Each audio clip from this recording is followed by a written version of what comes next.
The Husks, Minecraft's shambling desert dwellers, are more than just zombies with a new coat of paint. The truth behind these deadly denizens is both shocking and heartbreaking. What exactly is the dark secret behind their creation? Learn the full tragic story as we delve into the lore of Minecraft's first Husk. Our story begins as a father and daughter hopelessly flee across a burning village from a rampaging horde of the undead in a desperate bid for survival. Run, Hope! Faster! These ancient builders were not trained in combat, and with the heroes Steve and Alex off fighting elsewhere, they had no way of defending themselves from the gnawing masses that quickly gained upon them. Having already slaughtered the other citizens of this quaint village, the massive monsters continued on towards their next meal, their bloodlust insatiable. The anguished father, Logan, tried to encourage his young daughter Hope to pick up the pace, but she quickly fell behind. Amidst the mob of hungry flesh devourers stood what looked like an alpha, or leader zombie. Distinguished by a heavy scar on his face, no doubt gained from one of 100 similar struggles, it was this alpha that caught up to Hope first. No! Let me go! No! Hope! The alpha emotionlessly tore into her flesh with his serrated teeth, leaving behind a nasty mark. Little did Logan know, this bite was about to change the course of his life forever. He mustered what little fatherly courage he had left to fend off the scarred zombie with his torch, giving his daughter the chance to narrowly avoid becoming nothing more than a hearty meal. Wounded and hobbling, Hope miraculously slipped away from the other zombies' jaws as the duo made their way onto a nearby rooftop. This way! Having gained the high ground, Logan immediately understood that they were still far from safe. With the fire from the prior struggle quickly spreading to the base of their vantage point, it seemed like their time was up. But at exactly that moment, either through sheer luck or perhaps divine intervention, the sun began to rise. The Alpha realized this meal was a lost cause and was able to retreat into the darkness before obliteration, but the rest of his forces weren't so lucky. One by one, the zombies succumbed to the power of the sun, bursting into flame and leaving this world behind, for good this time. Logan and Hope breathed a sigh of relief, but this moment of calm quickly gave way to a realization of terror. Hope had been bitten, and now the sickness within her would eventually transform her into one of those horrible monsters they'd spent all night trying to avoid. The young girl cried, not wanting to face the apparent truth of her own mortality. A tearful Logan reassured his daughter that they would find a way to cure her, no matter the cost. It's gonna be okay, Hope. Daddy's here. It's gonna be okay. Sparing no time, Logan and Hope gathered what little remained from the burnt wreckage of their once peaceful village and set off in a desperate search for a cure. They traversed from one corner of the world to the next, being shunned away at every turn. No one knew of a way to reverse the zombie curse, and even if they had, no one wanted to associate with someone so close to turning like Hope. It was a simple fact at this time in history. If you got bit, you died, and then returned as one of the undead. With time running out, Logan was fast succumbing to despair. In his mind, he was a father that had failed his daughter, completely and utterly. Hope's health was deteriorating, and he knew it was only a matter of time before the sickness took hold completely. Just when all hope seemed lost, a chance meeting with a peculiar wandering trader changed their outlook and gave them a faint glimmer of hope. Put off slightly by this trader's apparent cognizance of their situation, Logan nevertheless was grateful to not be scoffed at immediately upon his request for information. Hope too enjoyed the friendly nature of the trader and his pet llama Hero, who proved to be a source of joy in a world where there seemingly was none. Good boy! The trader told Logan of a reclusive witch he had delivered supplies to just a month prior. Unlike most witches, who had themselves been shunned to the point of exile in the many swamps that littered the world, this witch chose to live on the desert's edge, a place she said was vital to her research, aka her search for immortality. Despite finding this story far-fetched, Logan had no other option but to take him at his word. He and Hope thanked the trader and went along their way. Unbeknownst to them, there was more to this trader than met the eye. They followed the trader's directions until they came upon the desert witch's hut, exactly where he said it would be. They found the witch in the back of the hut, testing her many potions. Oh, no, that's no good. Oh, strangers all the way out here? Logan apologized to the witch for interrupting her experiments and quickly told her everything. The witch cackled in response. She explained that she did indeed know of a potion of immortality, but that it was hidden deep in the desert wastes, in an ancient and secluded pyramid, guarded by booby traps and far, far worse. She herself had never dared travel there, but who was she to try and get in the way of the most caring father? Logan's distrust again grew.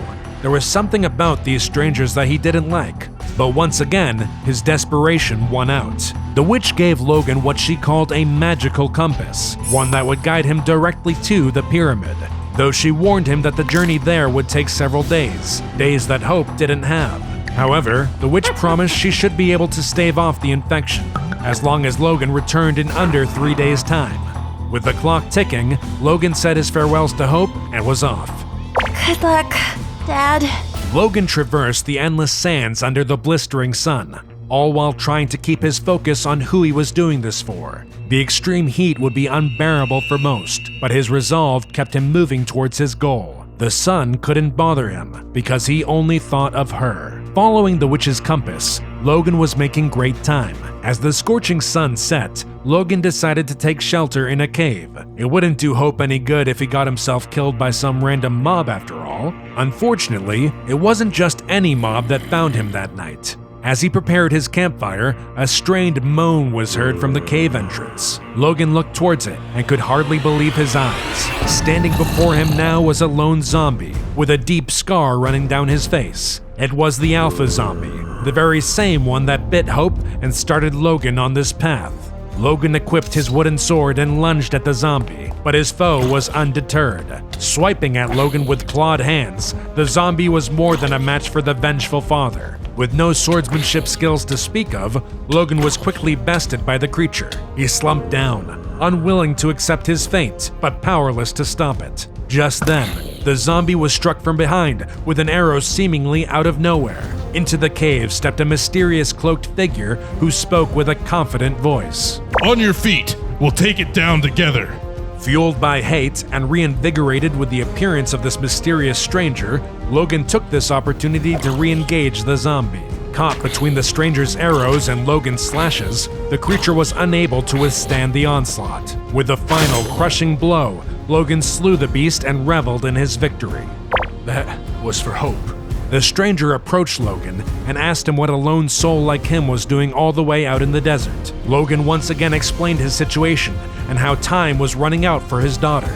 The stranger took pity on him, but cautioned the father against continuing on, citing his poor battle tactics and lack of experience. Logan, however, would not be dissuaded.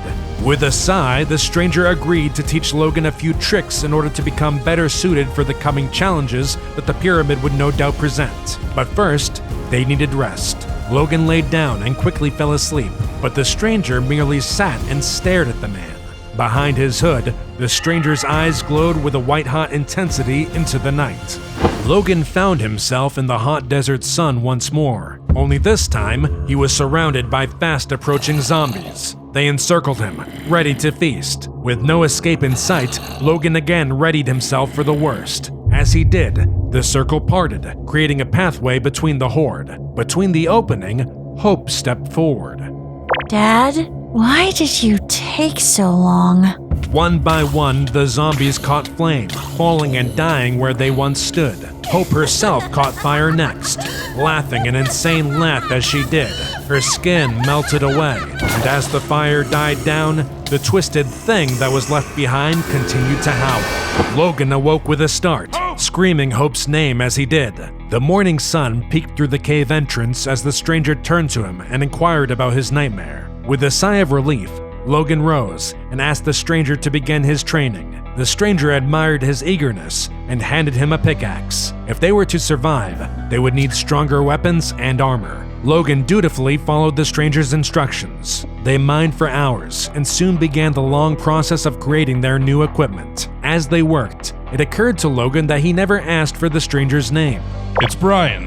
Now focus. Let's see what you got. They equipped their spoils and set off into the desert once more.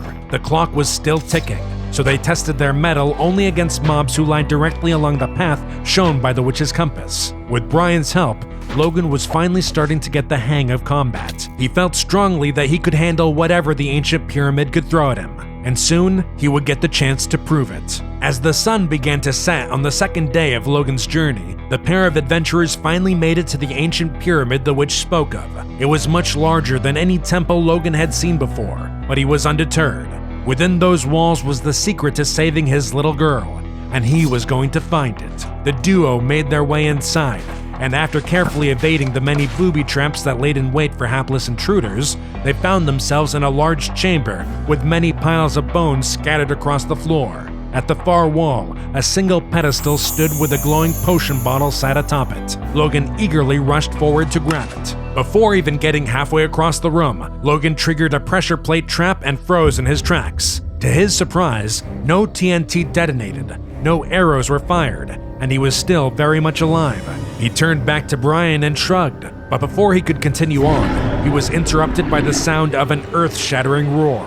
From a previously unnoticed hole in the ceiling descended a gigantic mutant creeper, a worthy foe for even a seasoned fighter like Steve or Alex, who would take all of their combined strength and a lot of luck for Logan and Brian to take such a beast down. They fought valiantly, firing volley after volley of arrows, delivering blow after blow, but despite everything, the creature kept coming. Brian made a beeline for the potion, not willing to come all this way for nothing. His bravery earned him the potion, but also a swift and devastating hit from the mutant creeper, catapulting him into a wall with a bone-cracking thud. Devastated by the apparent death of his newfound ally, Logan rushed forward and swung his sword with all of his might. To his surprise and astonishment, the mutant creeper let out a final cry and slumped over defeated. Logan quickly ran to check on Brian, who was still alive but gravely wounded. Brian handed over the potion they had fought so hard for. Take it and give your daughter everlasting life. Logan accepted the potion, and as he did, the walls and ceiling of the pyramid began to echo with the sounds of it collapsing all around him. They didn't have much time before this place would become their tomb. On Brian's insistence, Logan reluctantly ran to the exit, leaving his companion behind. Unknown to Logan, of course, this would not be the end of Brian, as he chuckled to himself and teleported away, safe from any danger. Logan barely escaped from the front of the ancient pyramid in the nick of time. He turned to observe the mighty structure collapse in on itself, and then explode in a fiery display that left behind a massive crater. He then allowed himself to take a moment to admire the potion of immortality in all of its splendor. He had retrieved the object of his desire, but his journey was far from over. Now on the early morning of the third day and quickly running out of time, he raced back to the witch's hut, praying that he wasn't too late. When he arrived back at the hut, the witch was frantically pacing outside, waiting for him. Snarling and growling was heard from within the hut, but after everything he'd been through, Logan didn't hesitate to sprint headfirst inside. There, he came face to face with his daughter once more. Amidst her painful transformation, a glimmer of recognition shone upon her face. Dad! You're here! It hurts! Don't worry, sweetie. I have the cure. Here! Logan quickly splashed his daughter with the potion, and she immediately began to feel better. It seemed as though the restorative nature of the magical concoction took hold, and Logan breathed a sigh of relief. That is, until Hope let out another scream.